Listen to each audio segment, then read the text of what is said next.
And do you think the demonetization of existing banknotes will help wipe out money laundering? That is a question of the day. And we have our panelists who will be also engaging much later in the course of the program. And also, make sure you grab a copy of the Daily Nation for you to see what this is all about. Storm of CBK's dirty money order is a splash, as I've mentioned earlier. Portrait question. We have Article 231, subsection of the Constitution, indicating that currency issued by CBK may bear image that depicts or symbolize Kenya or an aspect of the country, but shall not bear the portrait of an individual. All right, I can just read out from the Constitution itself. Here it says that is 231 subsection 4, where it says that notes and coins issued by the Central Bank of Kenya may bear images that depict or symbolize Kenya or an aspect of Kenya, but shall not bear the portrait of any individual. An Act of Parliament shall provide for the composition, powers, function, and the operation of the Central Bank of Kenya. But the ticklish one is subsection 4 of the Constitution, where people now are saying this is bound to open a legal minefield. People will challenge this because this also is a portrait that was sneaked in, according to pundits and also politicians were saying this was not initially there, but it was sneaked in. That is a portrait of Jomo Kenyatta there at the International Convention Center. We want to throw this to our panelists this morning. I'm joined by Jeremiah Kioni. I introduced him earlier as we just started the show. He's a member of parliament from Ndaragwa, also the chair of CLC. Also, we have with us Samuel Pogisho, who is a senator from West Pokot. James Nyikali is a member of parliament from Sewe. We're eagerly waiting for Richard Onyonka, who's running late, to join us, member of parliament from Kitutu Churches South. And also to join us this morning as well is Omboko Milemba, who is a member of parliament from Emuhaya. Let's just begin from there. First of all, maybe we can begin with the question of the day, Jeremiah Kioni. This is an effort to try and, curb money laundering in this country. Do you think this will move the needle, even at a jot, in terms of fighting corruption, money laundering in this country? I see it, thank you, Dibala, I see it being a little bit wider. One is that there is that requirement of the Constitution at Article 231. Yes. That we needed to do new banknotes. That was provided for in our Constitution of 2010. And what CBK is trying to do is to implement that aspect of the Constitution or that requirement of the Constitution. And they are entitled, and they should have done it a little bit earlier. It's good that they have done it now. As to whether the money, as to whether it will help in perhaps dealing with the money laundering issues that we have in this country, I think it will. Many of us have, quite a number of us had argued that this needed to have been done a little bit earlier. Because once you have new banknotes, we are made to a brief. And my committee had a session with the EACC. And EACC confirmed that there are people who are moving heaps of money in their car booths. They have a lot of cash money stashed in their homes in various places, some in the garage, others in the ceilings and the rest. But it is easier to deal with this issue by just making sure that the currency that some people may be holding back in their houses is not useful going forward. And again, we have now the time rise. And I believe that answering your question, this is one of the ways that would help us deal with the issues of money laundering. Of course, new methods will be devised, and we have to continue being innovative. We have to continue fighting crime and fighting all these vices in the society. It's not a one-off thing, but this is a thing we needed to do at this point in time. Mm-hmm. So we have Jubilee or members saying that this is targeting, the deputy president, and because they say that some of the monies are stashed away in their residences, even the members of parliament. We just had that particular clip, that this is actually crafted to target the deputy president. Let's hear from Samuel Pogisho. Well, thank you, Dibala, and good morning. Good morning. Of course, just following from what my colleague has said. First of all, this is money which was it's in constitutional order for it to be printed, new currency, and I think it had been done over time. The only thing is that I'm sure the the money has better features, of security features, and hopefully it will be difficult to counterfeit. I hope so. It will work. I think it will do the purpose of dealing with money laundering, especially when it comes to cash laundering, money in cash, which become a problem in this country. And I don't know. I really don't think that members of parliament, anybody, should think it's targeting anybody. It's targeting money, which is in cash. So it's not meant to target anyone. And those who claim they'll be targeting them, then they just change the money into new currency. It will be, I'm sure it will not be a problem, changing that money into the new currency. You can see already, Dibal, that... So already it will defeat the purpose of actually money laundering, because you can actually convert this to, maybe dollars or the new currency as well. Yeah, but it's in cash, so yes, you'll at least be seen carrying it somewhere, going to change. And I've seen that maybe because of that announcement, you've seen already somebody was moving cash towards in a government car, county government car. It's yeah. A driver. It's a good thing. So somebody must be starting to distribute these things, maybe to various places, for purposes of changing or something. I don't know. But anyway, what I wanted to say basically is, looking at what was got in this vehicle, which is by a driver, you can see how much cash is in the hands of various people within counties, and you can see how county cash is spent. The people who carry money all over in cash, and so if that can happen in the county, you'll see. In fact, if you monitor any of these county officials, every day or every week, they're moving out with cash. Where is that cash coming from? It means it is so easy to launder cash in this country that we must do something about it, and I think this is the beginning of beginning to address that issue of money laundering. As for the portrait, I think this is not a portrait. I don't know how you define a portrait, but anytime you take a picture of KICC, you'll have to take that. You have to take that. It's a statue. I think there's a difference between a portrait and a statue. If, for example, you want to deal with portraits, like the way it was before, was actual portrait. So you're telling me that the angling of a camera, if you take the KICC building itself, you have to take the that statue. The building. But we've seen many. The building. That's not a statue. I mean, the statue is part of the building. It's a stone part of that building. It's not a paper part or anything. It's a stone part. But I cannot argue for the people who chose that. This signifies the famous conferencing facility in Kenya. So it's under tourism. And if you want to show KICC, remove KICC if you don't want that stone, that pot. So from your assessment, this is not a violation of Constitution? I wouldn't interpret it that way. It will not be.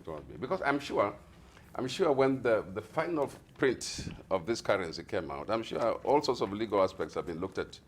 And people who don't like to see that particular picture have a problem, because it's not a portrait, it's not a picture of the person. So that is debatable. Whether it's a portrait, it's a picture, that is will come to the public lexicon as well. Dr. Nyikal, maybe we can hear from you as well. Well, let me start by asking the question whether it will help in reducing money laundering. I think it will help. Yes. I think it has been done before. In India, I think Prime Minister Modi actually went on. That one, they didn't change the currency. They just removed the largest currency and said it's no longer legal, and people were given time,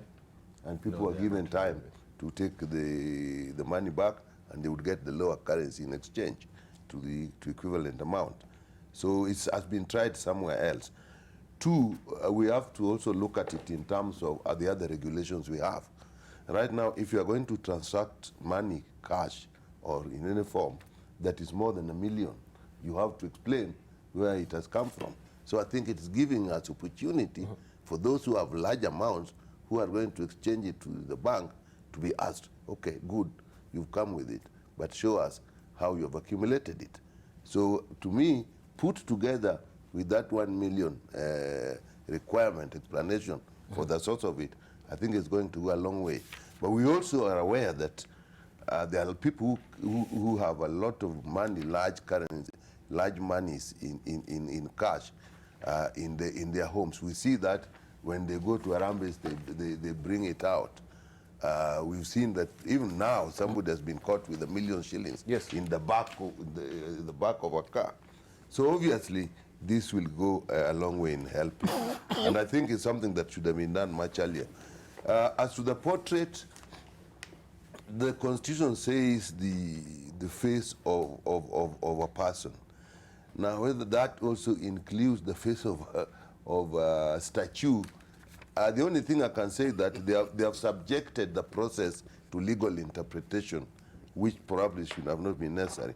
But if I look at the two issues, the one of the portrait and the one of whether this is going to help the economy, I think the one of the portrait is something that can be dealt with and really does no harm other than the image. But we should not do something that subjects a process to legal interpretation, because some people will say, is it a portrait of a person or is it a portrait of a statue? But I think that's something we can resolve in time easily. To me, what is important in this process is actually the limitation that this will bring. I'm very convinced it will help in money laundering. And people who are going to change their money in large amounts will have to explain to us how they got it. But how will you exchange? Do you think also people, I don't think they're that naive to actually take a huge chunk of money, a tiny sum of money to the bank to try and exchange. Of course, they can actually dole out this to family members, relatives, in small denominations and try and change, isn't it? Right? Let them, but at least they have to worry about the large money they have. And two, whatever you do with these monies, eventually, if you bring out a large money, it will eventually go back to the bank. And somewhere, the bank may have to question. If suddenly a large number of people start coming with just 1 shilling less than 1 million, and there are very many of them, whereas the law says less than 1 million, but it will start to give you details on the people you can check on.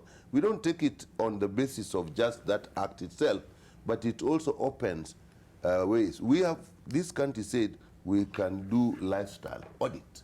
I think lifestyle audit will also include the amount of money you are handling.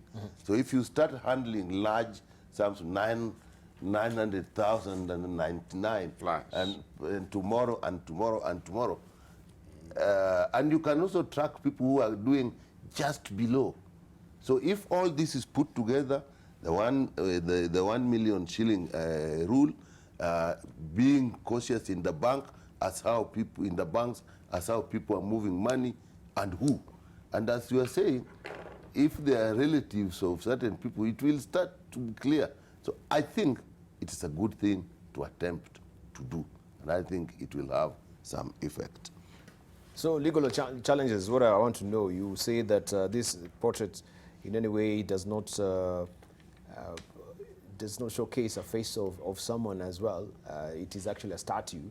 So this is the call for it to be actually, or the move for it to be recalled is naive, or it's actually premature? A couple of things here, Dibar. One is that we should not lose the bigger picture. And the bigger picture is the issue of money laundering in this country. Just like my colleagues have said, if we make ourselves, if we lose that bigger picture and start quarreling on the issue of the portrait and the name or the picture, again, we will have gone back to our petty politics. And I don't think we should do that, because that will be very, very costly for us. And let me also say that Kenyans have been made to believe that the only people who are in this business of money laundering are those going for harambes, and more so the politicians. But I think there are quite a number of Kenyans who've done business with the government in the past number of years, and have been unable to quite account for what kind of business did you do with the government. And I expect that there is more panic outside the political circles than within, only that some naivety in politics is making us think that it's just those of us who've been going for harambes that and this move may have been targeted. I mean, you cannot be the one responsible for the kind of embezzlement that we have witnessed in this country. Senator Pogiso has pointed it out. We keep focusing on one or two individuals who on this issue of embezzlement, but the amount of money that is being lost at our county level is enormous. When we talk about this, we are told focus on the 99% that is left at the executive, and it's just a way of making us lose focus. There is so much money that is being lost, and the money that will have the heaviest impact on people's lives is at the county. If we were to just deal with the 300 billion shillings that we said to the county and get it spent well, I am telling you, we will make a huge change in the lives of Kenyans. Look at the kind of impact the CDF has had. Just 100 million shillings with a member of parliament. Certainly, there is misuse. We are not saying that their colleagues have not misused one way or another. But the impact, the heaviest impact today in every county, some very few counties, the heaviest impact today is being felt through the CDF as opposed to the billions of shillings being sent to the county governments. So, Dibal, I know you want, let me also say this. This is still one of the many steps that have been made by the government. Remember, the Court of Appeal, I believe, made a ruling that if you cannot be able to account for the amount of money that is in your account, or how you purchase particular assets in this country, given your income, your known income, then you must forfeit those assets to the state. A major step that will now be supplemented.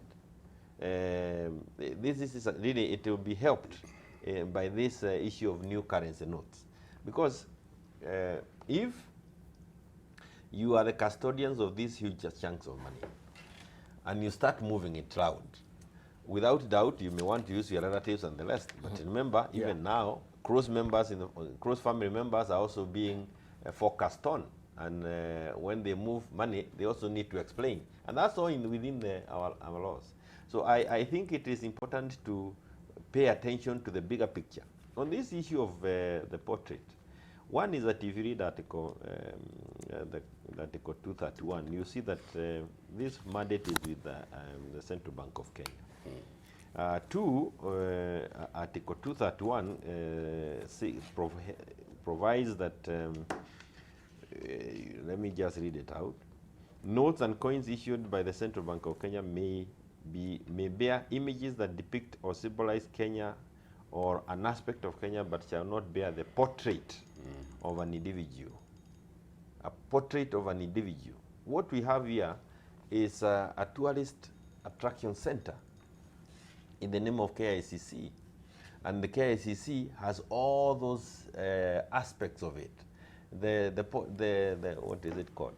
This statue. The statue of Mzee Kenyatta has been there, I don't know, maybe even before, certainly before I was born, maybe after Pogiso's 5th or 6th birthday, or 10th birthday, I don't know. I don't know. But it doesn't mean that you cannot erase it. I know that we had this debate at Naivasha, 2010, Dr. Nyikar. And it is actually the same debate that informs us of renaming the public holidays. The Kenyatta Day was removed from Kenyatta Day to become Mashujaa Day. Yes. And I know we would want to say that let us get everybody who was involved in the freedom movement all recognized. I have no quarrel with the Mashujaa Day. But again, you can't erase history. Kenyatta was the first president of this republic. And you need that founding phase, and it is certainly going to be, there are people who will have different feelings, but there are things that we have to live with. But I also want to commend the cleverness, if I may use that so that we can all understand what I'm trying to say, of the people who came up with this. They avoided looking for a portrait and went for a statue. You will have to go to court and argue that you can remove the statue of Kenyatta from KICC, and KICC remains what we have brought. We came there when we were young to see KICC, and we saw it included that statue. It was the people who are there designed it that way. You can't erase history, and it is not wise to try and write it. You look a little bit awkward Let us not try and write this history. All right, so Let me say something about the politicians who are saying they feel targeted. I think it's actually in very bad taste when a law has been put in place, or and you say this thing is targeting me.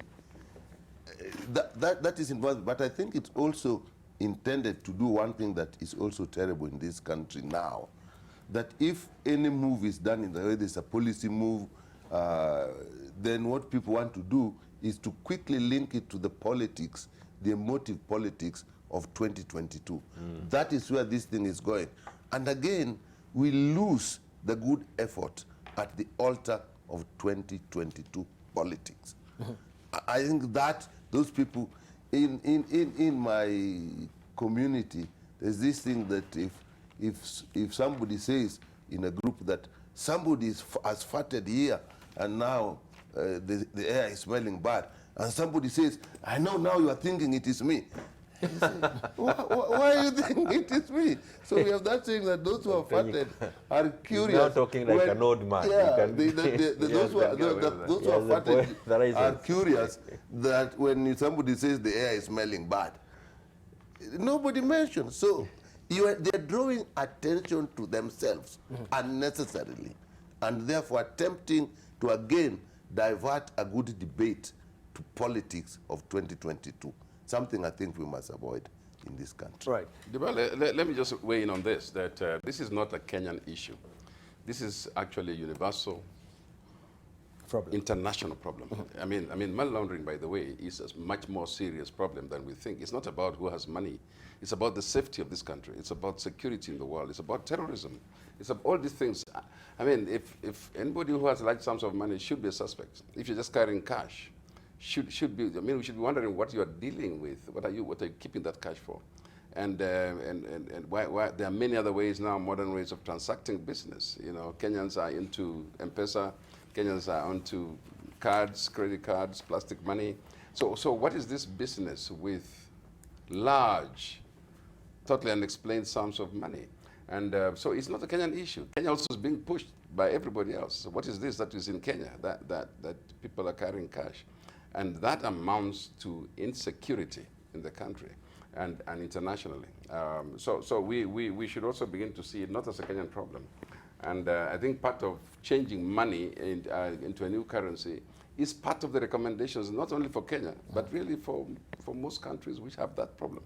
We've already seen in this country, in the media, lots of what you call fake currencies, lots of people who make cash in whatever currency it is, and also Kenyan money.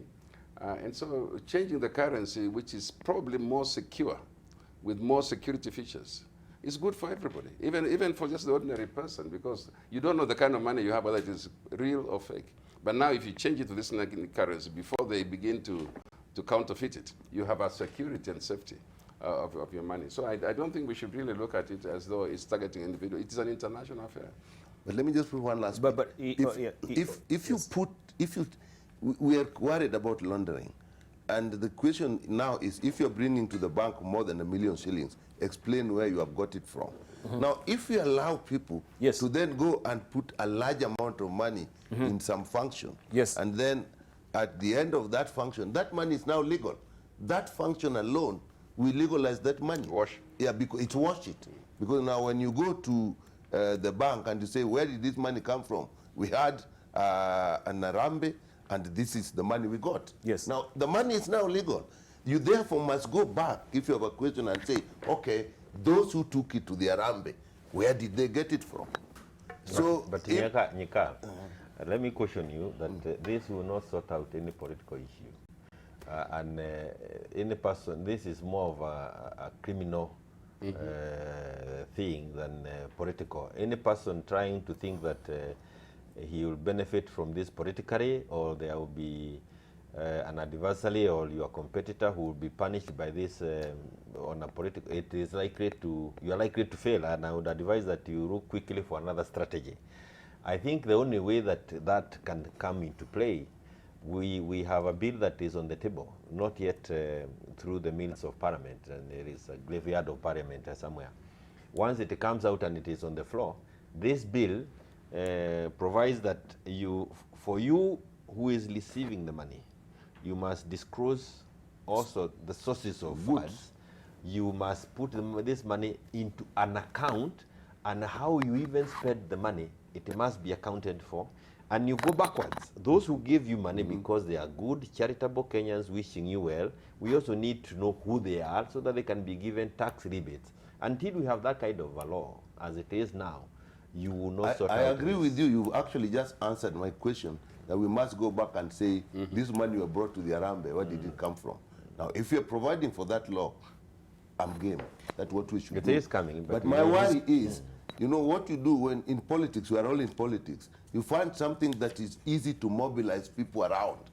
And there's this around that I'm being targeted, playing the underdog, playing somebody who is being tormented for nothing. To whip up the sympathy of To the whip up sympathy. And so that you do things that are morally questionable. Thank you. People must not be allowed to do that. But don't allow Nyikao to get away with it. Yeah, without this. You'll who is answer trying back. to hit the other one, avoid it. Do other politics. Thank you. Stop hitting at that. It will not help you get married. Fine. But in this one, they started it on themselves. Thank you. We'll take a short break right now. When we circle back, of course, we continue with that and more as far as politics is concerned. Also, if you've missed the dailies of last week, we'll be running that by you also on the split screen as well for you to just get a look of what was actually holding the headlines last week. But we have a few tweets as we're taking a break right now. Odinga Fanuel saying money laundering is for politicians, their friends, and those who fund their campaigns, period. Also, we have Roby. The new currency was supposed to take effect in 2010. Why are we using it to fight corruption instead of implementation as per the new constitution? We'll be reading more of them on the other side of the break as well. Don't go away, but this is a question of the day as we're taking a short break. Do you think the demonetization of existing banknotes will help wipe out money laundering? Do you think the demonetization of existing banknotes will help out money laundering? Hit us on Twitter, AM Live NTV is a Twitter handle, AM Live NTV, our profile name on Facebook, and 20686 our SMS portal. Welcome back. You're watching This Is a Point here on AM Live, and we continue with the conversation with our panelists. I'm holding court with Dr. James Nyikalo, who is a member of parliament for Sewe. Also, we do have with us Samuel Pogisio, who is a member of parliament for West Pokot, is a senator for West Pokot. Also, we have member of parliament there for Daragwa. This is Jeremiah Kioni, who is also the chair of CLC, and we're discussing demonetization and money laundering. How are we able to actually cap this menace that we are grappling with in the country? And will this actually move the needle, even a jot, in terms of fighting corruption and money laundering in this country as well? And we were asking you, do you think the demonetization of existing banknotes will help wipe out money laundering? Do you think the demonetization of existing banknotes will help out to wipe out money laundering? Hit us on Twitter, AM Live NTV is a Twitter handle, AM Live NTV is a profile name on Facebook, and 20686 our SMS portal. Now we want to hear, how will this affect wananchi directly? We've had experts saying that this is bound actually to raise the rate of inflation in the country because there will be so much a slash of funds actually coming to the public as well. Let's just hear from our panelists this morning as we're winding up on it, and also we shall be reading some of your comments and discuss a raft of other issues as well. Also remember, if you missed your dailies last week, of course, that will be running concurrently on a split, and just to keep you up to date of what was happening last week as far as the headlines are concerned as well. Let's just hear from Jeremiah Kioni on this. When it comes to affecting wananchi directly, how will this happen? One of the things that I think it's more of being aware and cautious than perhaps the effects that you have. But I expect that those of us who are holding huge chunks of money in the 1,000 denomination would want to quickly empty it into the market. So we will be seeing a lot of money or a lot of items being purchased, and that will have its own impact on the economy and the persons moving. When you go to buying things, I would expect that to see people also resisting to get the 1,000 shilling note. You are saying this is going off, give me 500. So I hope that the bank also will have printed enough of the other denominations. because you don't want to have the baggage of explaining your 1,000 shillings note from where. Yes. So I think it is maybe good practice for those of us who will be receiving these purchases. If you are selling something and you are trying to receive money, you may want to avoid the 1,000 shillings note. So I really don't, if it was, other than for the fact that the 1,000 shillings note must get out of our circulation within the coming 4 months, I think, that will create some pressure of some sort, and I'm sure it has its own economic implication. But this other one, the 500, 200, 150, is a thing that will go with us until all the money gets back to central bank and it is swallowed, if I could use that language that is understood by all.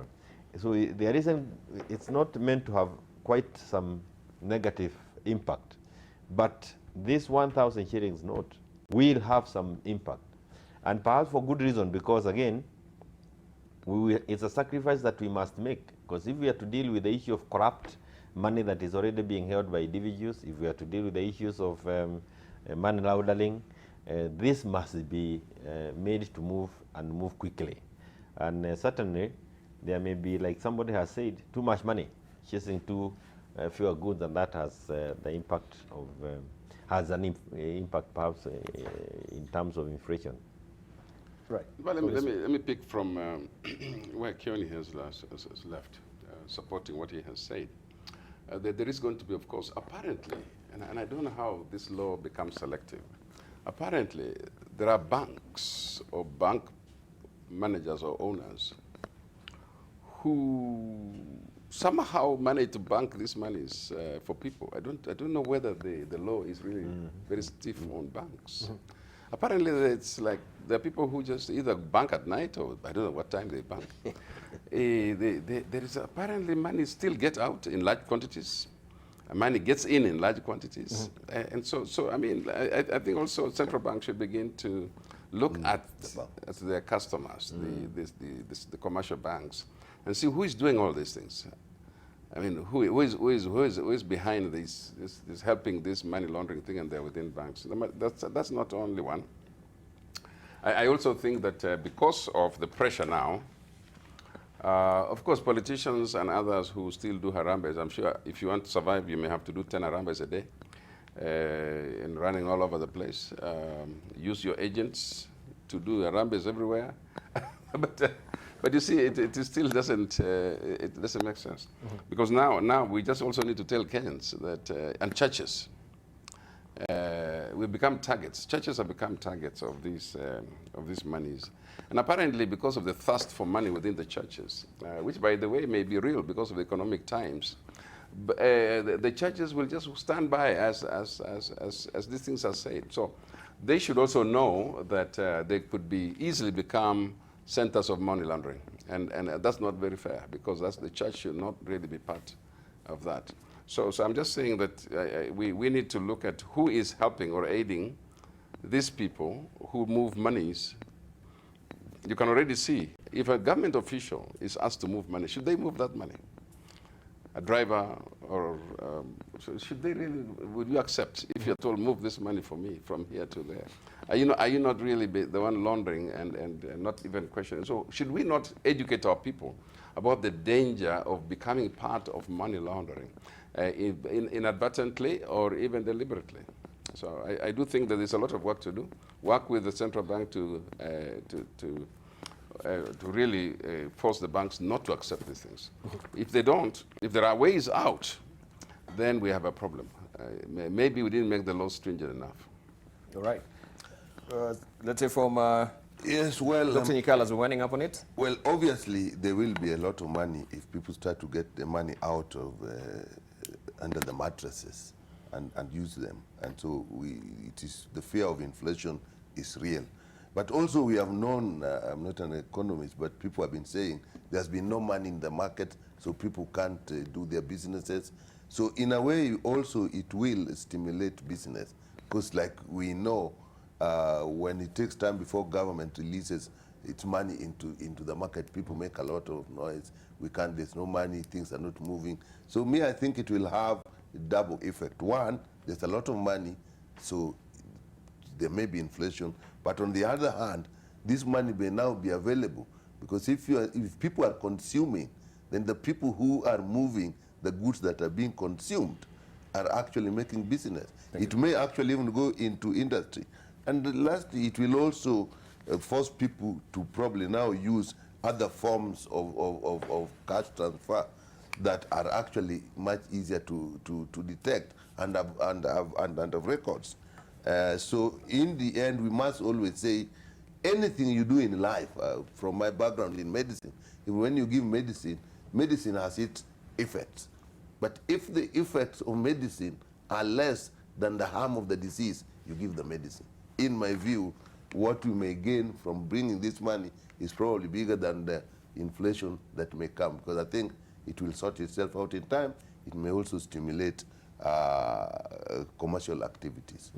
Right, let's just also look some of the tweets that we have this morning as we're winding up on net.